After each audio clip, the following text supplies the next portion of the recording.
Assalamualaikum warahmatullahi wabarakatuh. Perkenalkan, nama saya Rizka Arya Windowati.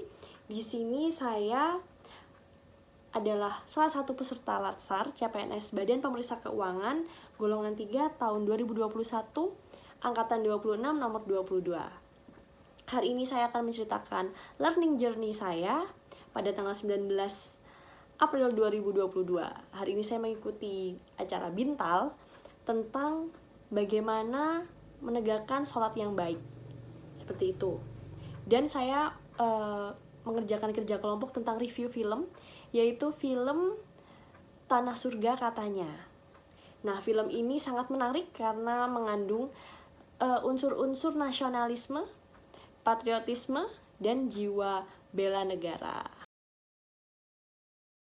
Suatu hari Haris pulang merantau dari Sarawak, Malaysia.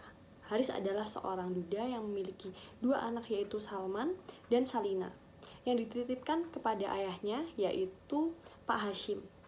Pak Hashim adalah seorang pejuang yang pernah berperang di tahun 1965 melawan Malaysia.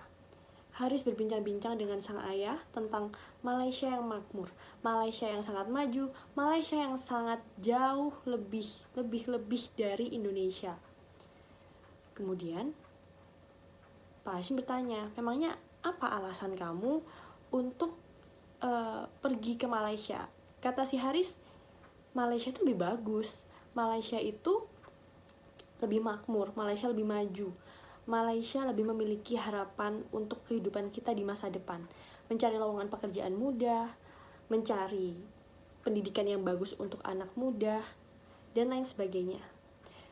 Kemudian Haris mengajak sang ayah untuk pindah ke Malaysia dengan alasan kondisi di sana lebih baik. Pak Hashim pun kaget, lalu Pak Hashim segera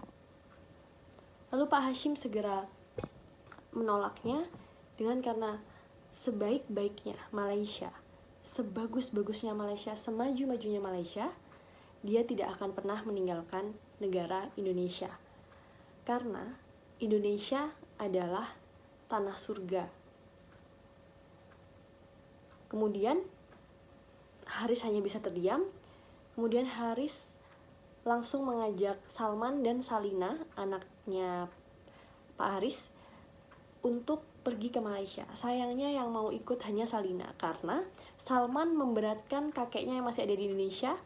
Dan Salman juga berpikir, kalau misalkan kakekku sendirian di Indonesia, lalu siapa yang mengurusnya?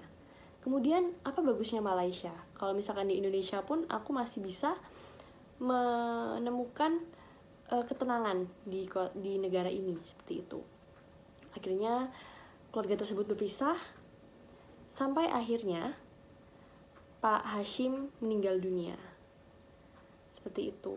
Nah, di sela-sela dari Pak Hashim hidup sampai Pak Hashim meninggal dunia, ada beberapa intrik, konflik yang menyelubungi film ini. Karena film Tanah Surga Katanya ini sangat memiliki poin-poin yang apabila kita telaah lebih, itu sangat menyentuh jiwa nasionalisme kita, apalagi tentang kebanggaan kita dengan negara lain daripada negara Indonesia, dan juga keinginan kita untuk pergi ke luar negeri daripada ingin menghabiskan waktu dan umur kita di Indonesia.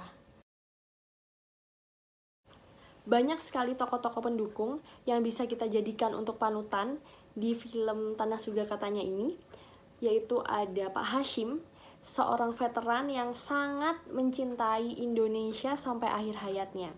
Ada juga Salman, yaitu cucu dari Pak Hashim yang benar-benar memperjuangkan bendera Indonesia di perbatasan antara wilayah Pulau Kalimantan dan Malaysia. Kemudian ada Pak Anwar, yaitu Pak Dokter yang ditugaskan di pelosok Kalimantan, yang juga nanti akhirnya membantu si Salman untuk menyembuhkan Pak Hashim. Lalu ada Ibu Guru Astuti yang sangat memiliki jiwa keibuan, perhatian yang tinggi, dan juga memiliki tanda jasa yang luar biasa sebagai tenaga pengajar di perbatasan antara Pulau Kalimantan dan Malaysia di daerah pelosok. Pada cerita ini disebutkan bahwa itu adalah daerah pelosok seperti itu. Dan hal-hal ini sangat berkaitan dengan nilai-nilai ASN berakhlak. Film Tanah Surga Katanya ini benar-benar bagus karena berisi tentang kritikan sosial kepada pemerintah Indonesia untuk lebih memperhatikan lagi daerah-daerah pelosok. Seperti ini contohnya kan daerah perbatasan antara Kalimantan dengan Malaysia. Nah, di tengah perbatasannya itu sampai-sampai warga Indonesia sendiri itu menggunakan uang ringgit, yaitu uang Malaysia. Dan mereka tidak mengetahui lagu kebangsaan Indonesia Raya, kemudian warna bendera Indonesia Raya, uang rupiah di Indonesia. Sekian learning journey dari saya pada hari ini. Semoga dapat bermanfaat. Wassalamualaikum warahmatullahi wabarakatuh.